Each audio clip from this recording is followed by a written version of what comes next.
오늘 본문 말씀 사무엘하 15장에서 17장까지 말씀을 다시 한번 살펴보겠습니다. 내용들이 상당히 많아요. 자, 먼저 152페이지 다 교재 갖고 계신가요? 152페이지 17장 15절. 먼저 좀 간단한 것부터 좀 정리하고 15절부터 여기 여러분 읽으실 때 잘 이해되셨나 모르겠어요. 지금 이게 보통 긴박한 상황이 아니거든요. 글은 정말 짧게 나와 있지만, 그러니까 지금 어떻게 돼 있어요? 15절 보면은 후세는 지금 성 안에 있는 거예요. 그래도 이제 이 압살롬하고 바로 옆에 있잖아요. 그러니까 본인도 막 못 움직여요. 그러니까 후세 옆에 또 사독과 아비아달 두 제사장이 또 있는 거죠. 거기는 그래도 성전이니까 압살롬하고 조금 떨어져 있잖아요. 그러니까 후세가 어떤 정보를 누구한테 전달하는 거예요? 이 두 제사장, 사독과 아비아달에게 전달해요. 그러면 그 전달을 받고 이 두 제사장은 누구한테 전달해요? 본인이 막 나가서 못 전달해요. 그러니까 어떤 여종에게 전달하는 거예요. 17절 하반절 보면은 어떤 여종에게 전달을 해요. 그러면 이 여종이 누구한테 전달해요? 17절 상반절에 요단과 아비 아하스에게 전달하는 거예요. 이 여종이. 예. 그러면 그래서 요단과 아비 아하스가 이걸 이제 듣고 다윗에게 전달하는 거예요. 그런데 요단과 아비 아하스가 지금 어디에 있어요? 17절 그때에 요단과 아히마아스가 사람이 볼까 두려워 감히 성에 들어가지 못하고 성 밖에 있는 거예요, 지금. 그러니까 후세는 어떻게 보면은 압살롬하고 같이 사독과 아비아달은 지금 성전 쪽에, 그리고 또 어떤 여종이 이제 또 어디에 있는 거예요. 그리고 요단과 아비아하스는 지금 성 밖에 지금 있는 거예요. 그래갖고 어떻게 정보가 가요, 지금? 후세에서 사독과 아비아달에게, 그리고 이들이 여종에게, 그 여종은 그걸 듣고 성 밖에 있는 여종이 성 지나다니기 쉽잖아요. 그냥 요나단과 아비마하스에게, 그리고 그들이 다윗에게 지금 정보가 이렇게 흘러가게 돼 있는 거예요. 지금 그 내용이 지금. 나중에 다시 한번 읽어보셔요. 예. 그렇게 돼 있고, 자, 150페이지 16장 23절.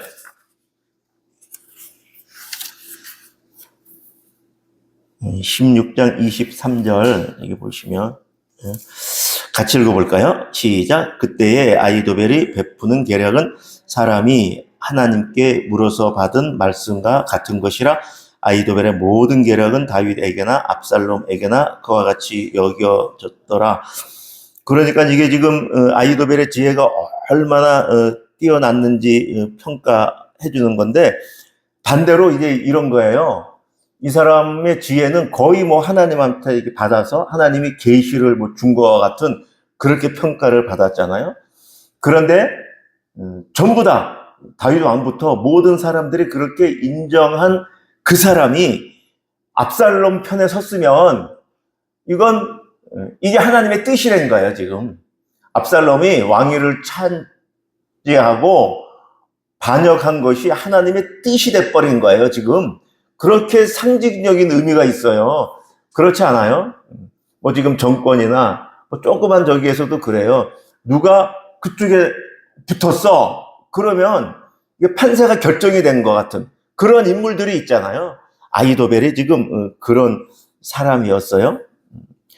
자, 그리고 149페이지에 16장에 이제 우리가 시바의 이야기를 알죠? 그죠? 시바가 지금 왕을 속이는 거잖아요. 왕이 이제 피난길에 오르니까 1절에 보면 왕이 피난길에서 필요한 음식들 이제 싣고 왕한테 이제 인사하러 가잖아요. 왕의 피난길에 도움을 주고자 이제 한 건데, 그런데 얼마나 간교한 사람인지 알 수 있는 게 이게 지금 너의 그 주인 무비보셋은 어디 갔냐? 왜 무비보셋은 안 보이니? 네가 나왔냐? 그랬더니 하는 말이 뭐 무비보셋은 뭐 다리를 절고 있으니까는 그게 아니라 뭐라 그래요? 무비보셋이 말하기를 3절 하반절에 이스라엘 족속이 오늘 내 아버지의 나라 사울의 나라를 내게 돌리겠다라고 지금 이렇게 말하잖아요. 그러니까 다윗이 지금 폐위되고 있는 거를 기뻐한다는 거예요. 지금 무비보셋이 그렇게 하니까는 왕이 어떻게 했어요? 다윗 왕이 4절에 무비보셋에 있는 것이 다 네 거야. 그러니까는 지금 이 재산들, 그렇죠? 이 재산들이 다 무비보셋에게 지금 넘긴 게 된 거예요. 근데 이때 지금 이 시바에게 넘긴 게 된 거예요. 근데 이게 지금 시바 한 명만 있는 게 아니잖아요. 그 주위에 많은 사람들 증인이 있잖아요. 이 종인데 이 종 신분이 어마어마한 높은 종 신분이거든요. 자기 밑에 많은 종들이 지금 이걸 가지고 왔을 거거든요, 같이. 그러니까는 지금 이 왕권이 변하는 요 시기에 지금 다윗 왕의 호의를 받아서 자기 주인의 재산을 다 빼앗으려고 하는 아주 간교한 것을 볼 수 있죠. 어떤 기회, 틈을 노려. 사실 우리 주위에도 이런 걸 많이 보잖아요. 연속극 같은 거나 드라마 보면 이런 인물들이 얼마나 주위에 많아요. 그 틈을 타서 그렇게 하는 것을 또 이렇게 볼 수가 있고 146페이지 15장 6절 말씀 같이 읽겠습니다. 시작. 이스라엘 무리 중에 왕께 재판을 청하러 오는 자들마다 압살롬의 행함이 이와 같아서 이스라엘 사람의 마음을 압살롬이 훔치니라. 1절에 보면 그 후에 언제죠? 우리 어저께 봤죠? 복권 후에 이제 왕자의 그 자리를 이제 복권이 된 거예요. 그러니까 그 이후에 압살롬이 지금 이스라엘 사람의 마음을 훔쳤다라고 돼 있어요. 사실 그 당시도 그렇고 지금도 그래요. 어떤 조직이나 어디에도 그 역할이 너무 명확하거든요. 신하들은 그 모든 백성들의 마음이 왕께 향하게 해야 되고 저도 직장생활 오래 해봤지만 어떤 조직에서나 조직의 그 리더십계 그렇게 마음이 이렇게 모아지도록 해야 되고 그것이 이제 사실 모든 아랫사람들의 책무가 되겠죠. 근데 지금 압살롬은 이스라엘 사람의 마음을 훔쳤다라고 말하는데 저는 이 말씀을 보면서 참 저는 43가지 평신도로 집사로 오래 있으면서 또 그 이후에 지금 목회를 하고 있으면서 양쪽을 다 지금 경험을 하면서 참 과연 목회자들이 성도들의 마음을 하나님께 향하게 하고 있는지 그거에 아무 관심 없고 성도들의 마음을 자기에게서 빼앗아 목회를 하고 있는지 참 분별하기 힘들 때를 보고 느끼게 됩니다. 자신이 높아지고 자기가 인정받으려는 그 어리석음. 인간들이 참 어리석어서 성도들도 참 어리석고 목회자도 다 어리석어서 이 함정에 쉽게 너무 잘 빠져들어가는 것 같아요. 성도들은 또 그 기쁨이 있어요. 그렇게 자기 목회자를 이렇게 하나님은 보이지 않잖아요.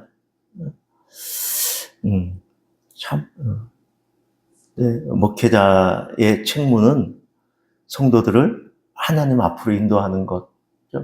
여러분은 목회자를 바라보는 게 아니라 하나님을 바라봐야 되는 것 절대 잊으시면 안 돼요. 정말 잊으시면 안 돼요. 그 뒤에도 또 말씀드리겠지만 공사를 구분해야 돼요. 공사 구분 못하면 참 어떤 조직 회사 같은 데도 보면 참 너무너무 어렵습니다. 그리고 지금 참 다윗이 제가 볼 때는 참 정말 선정 그래도 참 정치를 정말 잘한 선왕이죠. 왕이. 압살롬이 지금 반역할 때 11절 보면 같이 읽을까요? 시작. 그때 청함을 받은 200명이 압살롬과 함께 예루살렘에서부터 헤브론으로 내려갔으니 그들은 압살롬이 꾸민 그 모든 일을 알지 못하고 그저 따라가기만 한. 그러니까 압살롬이 예루살렘에서부터 헤브론으로 지금 자기가 서원 때문에 내려가자고 했을 때, 그러니까 이때 지금 예루살렘에 있는 고위 정치가들이겠죠. 압살롬이 복권된 지 4년 동안 지금 정성을 들여갖고 지금 그 역할을 했으니까 그 사람들을 데려갈 때에 이 사람들한테 지금 입을 뻥끗 못한 거예요. 자기의 이 모반에 대해서 말을 못하고 이들은 그냥 정말로 그냥 따라가기만 한 사람이다 라고 말하는 거예요. 그만큼 압살롬이 이들한테는 전혀 어떤 그렇게 할 수 없는 상황을 또 보고, 이제 앞 13절 이후에 다윗이 지금 피신할 때에도 다윗을 따라 지금 나서는 사람들을 지금 보잖아요. 그 사람들을 볼 때 자기의 목숨, 자기 가족의 생명이 다 달려 있는데 다윗을 따라가겠다고 이렇게 말하는 사람들을 보며 다윗이 정말 어진 왕이었다는 것을 저는 보게 됩니다. 자, 그리고 이제 148페이지 15장 25절 하반절 26절 보면은 다윗의 말이 참 체념한 듯한, 포기한 듯한 그러한 말을 보는데 26절, 그러나 그가 하나님이죠. 이와 같이 말씀하시기를 내가 너를 기뻐하지 아니한다 하시면 종이 여기 있사오니 선히 여기시는 대로 내게 행하시옵소서 하리라. 그렇게 하나님께 자기가 그렇게 말씀하겠다는 건 체념, 포기라는 것보다는 정말 그 하나님의 선하심, 의로우심을 신뢰함에서 나온 그 신앙 고백이다라고 생각이 됩니다. 저도 신앙생활 하면서 인생을 살아가면서 어떤 때는 사실 이러한 말을 그냥 체념하고 포기하면서 이 말을 하거든요. 하나님 뜻대로 하세요. 내가 어떻게 체념, 포기. 근데 다윗은 지금 체념, 포기가 아니라 하나님의 선하심, 의로우심을 신뢰함으로. 이게 한 끗 차이인 것 같아요. 앞뒤가. 그렇죠? 우리는 어떠한 상황에서도 체념, 포기, 주저앉아 있으면 안 되고, 그렇죠? 하나님의 선하심, 공의로우심을 맡기는 것이지, 그렇다고 하나님이 그렇게 처분하시면 나는 그냥 당하겠다. 그런 포기, 주저앉으면 아니에요. 잘 좀 구분됐으면 좋겠습니다. 그리고 여러분은 이거 어떻게 생각하세요? 지금 후세에게 다윗이 이야기하잖아요. 너는 남아있으라 라고 말하잖아요. 그리고 이제 16장이 되겠죠. 150페이지. 이제 후세하고 다윗하고 이제 15장 이제 30절 이후에 이제 그렇게 해서 37절. 그래서 다윗의 친구 후세가 성읍으로 들어갔잖아요. 다윗이 후세 보고 남으라 그랬죠. 넌 남아야 돼. 그랬잖아요. 그래서 후세가 남았잖아요. 그리고 16장 15절 150페이지. 그래서 이제 압살롬하고 이제 후세가 이제 만나가지고 압살롬이 말하잖아요. 17절 후세에게, 아니 네가 너 친구 다윗에게 가야지 다윗에게 안 가고 여기 있는 게 말이 되냐? 어떻게 된 거야? 그랬더니 후세가 아닙니다. 나는 이제 당신이 왕이니 왕께 속하는 게 맞죠. 내가 다윗 왕일 때도 왕이었으니까 섬겼지.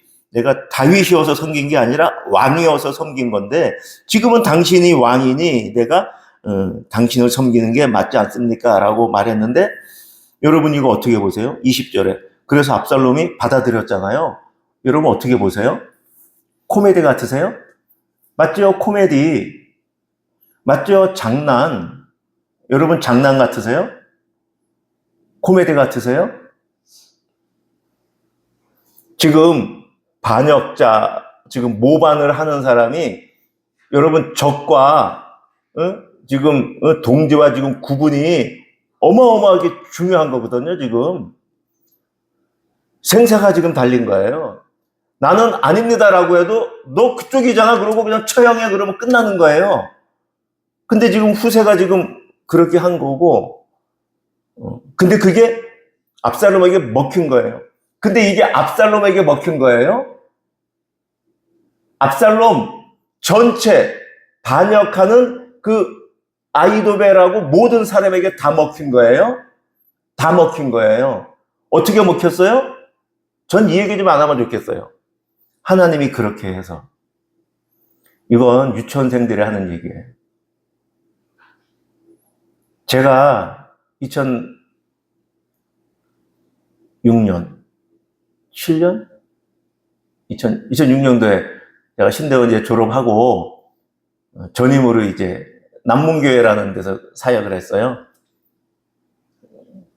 그 교회 사역하는데 유초동걸 맡았는데 1, 2, 3학년, 6년걸 맡았는데 막 질문을 하면 애들이 막 뭐 손 들고 난리가 나요. 답을 얘기해요. 하나님이요. 답. 하나님. 다 맞아. 답이 다 하나님이야. 맞아요. 정말 따지면 다 하나님이야. 1차적인 답은 아닌데 2차, 3차로 가면 답이 다 하나님이에요. 다 맞아. 여러분도 하나님이 그렇게 했으니까 그렇게 말하면 안 돼.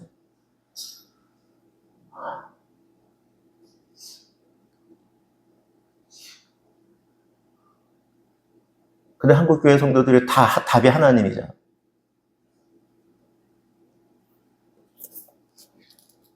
목사들이 성도들을 어리석게 만들어서 자기 손아귀에 쥐어놓고 그냥 가스라이팅 시켜서 종교개혁 시대 때 성도들에게 성경도 보지 못하게 하고 성경 보면은 화형에 처하고 지금 목사들은 딱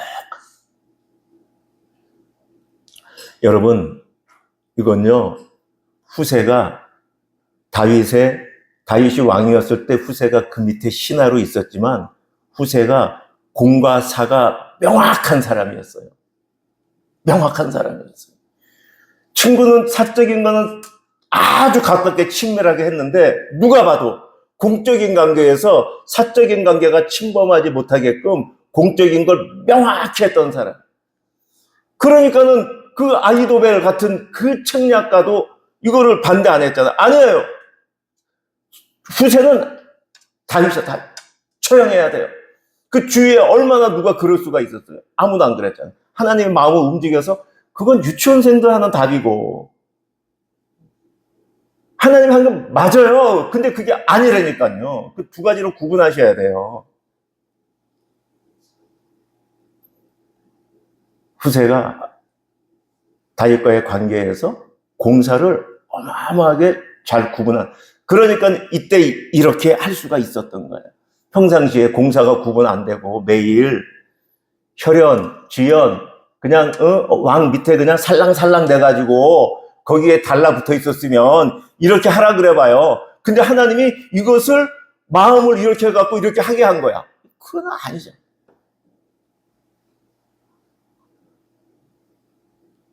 후세가 공사를 구분한 그것을 하나님이 사용하신 거죠. 그렇게 하지 않은 것을 하나님이 사용하신, 우리 하나님 그렇게 불의한 분 아니에요. 그건 불의하거든. 그렇죠? 우리도 공사를 잘 구분하면 좋겠어요. 근데 의외로 목사 성도들의 관계가 공사로 구분 못해.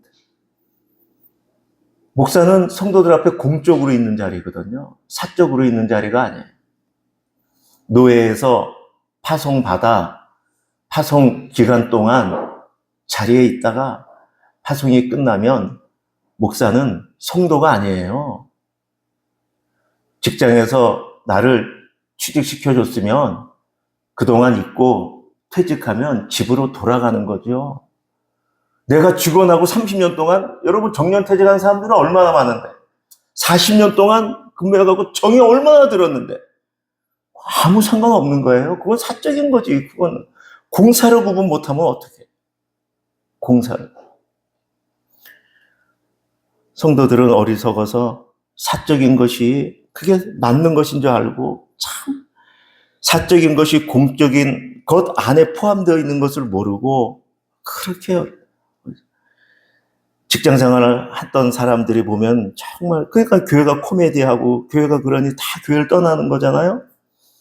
특히 직장 생활한 남자들이 목회자들 하는 거 보면 이건 애들 장난도 아니고 골목대장 하는 것도 아니고 여성들 앞에서 저짓거리 하는 것을 보고 참 가관이죠. 그러니 정상적인 직장 생활하는 사람들은 웬만해서 교회 나오기 힘들어요.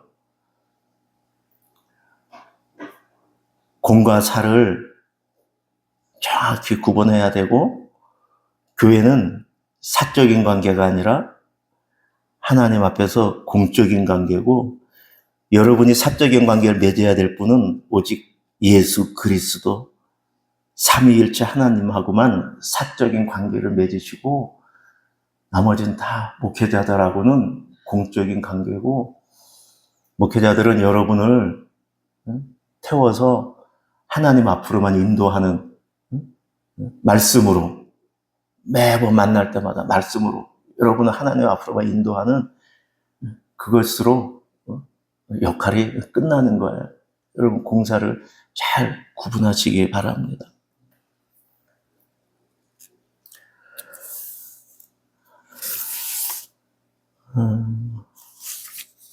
예, 하나 더 있었던 것 같은데, 예, 그리고 그 위에 150페이지 위에 절에 이제 그 시므이가 막 저주할 때 다윗이 저주하게 내버려두라고 말씀하잖아요. 11절. 그러니까 150페이지 제일 위에 그게 11절이거든요. 여호와께서 그에게 명령하신 것이니 그가 저주하게 버려두라라고 하는 건데, 참 이것도 다윗이 이 징계가 지금 자기가 징계받는 걸 알고 있는 거예요. 징계받는 걸 알고 있는 거예요. 그런데 징계받으면서도 또 하나님의 선하심을 또 알고 있는 거예요. 징계가 하나님의 선하심 때문에 징계가 감해지지 않을 것을 알아요. 여러분, 하나님의 선하심 때문에 우리가 받을 형벌이 감해지는 거 아니에요. 절대 안 감해집니다. 다시 말씀드리지만 그러면 그 하나님은 불의한 하나님이 돼서 세상을 심판 못해요. 그런데 다윗은 자기가 징계받을 걸 알고 그 징계받은 걸 아는 상태에서 하나님의 선하심을 또 받아들이는 가운데 지금 순종하고 있는 거예요. 세상에서 우리가 고난을 당할 때 고난을 통해서 하나님이 나에게 말씀하시는 말씀을 들을 수 있어야 돼요. 고난이 그냥 오는 게 아니에요. 여러분, 고난이 그냥 온다는 건 뭐예요? 진화론자들이잖아요. 그냥 된 거야, 그렇게. 자연이 된 거야. 그냥 뭐 어쩌다 된 거지. 아니요. 모든 것은 다 원인이 있습니다. 고난은 그냥 오지 않아요. 그런데 우리가 그 원인을 우리는 다 알 수 없어요. 우리가 헤아릴 수 없어요. 그 고난의 원인을 찾으려고 하면 안 돼요. 우리 인간의 지혜 한계로는 제가 말씀드린 방정식, 3차 방정식도 우리는 못 풀어요. 변수 3개 이상 넘어가면 우리는 몰라요. 우리는 몰라요. 그러나 그것이 형벌인 줄 깨달아 알아. 하나님의 선하심을 신뢰하는 가운데 나의 죄, 나의 부패함의 결과인 줄 깨달아 알아 하나님 앞에 서서 하나님 앞에 긍휼을 구하는 것, 그게 필요하겠죠. 그게 필요합니다. 고난당하는데 이게 징계인지도 깨닫지 못하고 그냥 그런 거야 라고 묻어둬도 안 되고, 또 고난당하니까는 나는 이유가 없는데 하나님이 왜 이러시지? 그래도 안 되고, 하나님이 선하시니 원인은 나에게 있는데 내가 다 이유는 알지 못하지만 내가 내 안에 부패한 것과 죄를 짓기에 바빴던 내 모습을 되돌아보며 하나님 앞에 이 고난의 때를 잘 지날 수 있도록, 이것이 합력하여 선을 이룰 수 있도록 하나님 앞에 간구하는 것만 우리에게 남아있는 것이고 성도의 자세이죠. 고난 앞에서 그러한 여러분들 되면 좋겠습니다. 시간이 많이 됐네요. 말씀을 따라 드리는 오늘의 기도 같이 드리고 기도하겠습니다. 시작. 아들 압살롬의 역모로 머리를 가리고 맨발로 울며 감난산 길을 가는 다윗을 봅니다. 그냥 모든 것을 다 내려놓고 주님 앞에 가고 싶지만 하나님께서 주신 인생을 내려놓을 수 없어 오늘도 하루를 버티며 살아가는 인생들이 많습니다. 주님, 어리석고 나약하고 부패한 저희 인생을 긍휼히 여기시어 살아갈 소망을 주시옵소서. 예수 그리스도 안에 있는 소망을 볼 수 있게 하옵소서. 주님과 동행하며 아름다운 인생을 누리며 살리게 하옵소서. 아히도벨의 역모 가담과 시므이의 저주로 마음이 흔들렸을 다윗을 봅니다. 그러나 그 상황에서 하나님의 절대 주권에 자신을 맡기는 다윗을 봅니다. 지난날 어리석고 잘못된 판단으로 행한 나의 언행으로 인해 당하는 비난과 지금의 상황들로 낙심하거나 주저앉지 않게 하소서. 모든 것을 합력하여 선을 이루실 하나님을 바라보며 오늘 하루를 주님 앞에서 주님 말씀을 따라 살아가게 하옵소서. 아멘. 개인 기도하겠습니다.